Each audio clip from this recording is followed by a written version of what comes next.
अहमदहू व नुसल्ली अला रसूलिहिल करीम अम्मा बाद। हम सारे मिलके ये दुआ लाजमी कर लें, अल्लाहुम्मा बारिक लना फी रजबा व शाबाना व बल्लिगना रमज़ाना। ए अल्लाह हमारी ज़िंदगी में इतनी बरकत दे दे, इतनी उम्र हमारी बढ़ा दे कि हम खैर आफियत के साथ, आसानी के साथ इस रमज़ान मुबारक 2025 की सारी बरकतें, सारे रोज़े, सारी की सारी इबादतें करने वाले बन जाएं।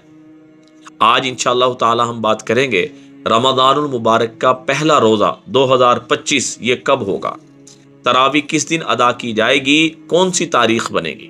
तो ये समझ लें, अगर रमज़ानुल मुबारक का चांद 29 शाबान को नज़र आता है तो 29 शाबान ये 30 फरवरी होगी और जुमातुल मुबारक का दिन बनेगा। मतलब जुमातुल मुबारक के दिन रात को हम इंशाअल्लाह ताला तरावी अदा करेंगे और हफ्ते को पहला रोजा होगा।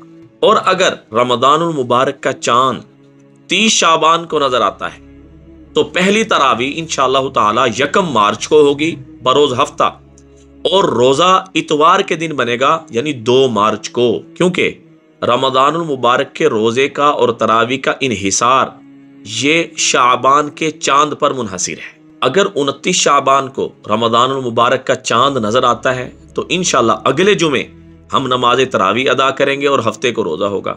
अगर 30 शाबान को नजर आता है तो फिर इंशाअल्लाह ताला हफ्ते वाले दिन हम नमाज तरावी अदा करेंगे और इतवार वाले दिन 2 मार्च को इंशाअल्लाह ताला पहला रोजा रखेंगे। सदका जारी समझ के शेयर करें, दुआओं में याद रखें। अस्सलामु अलैकुम व रहमतुल्लाहि व बरकातुहू।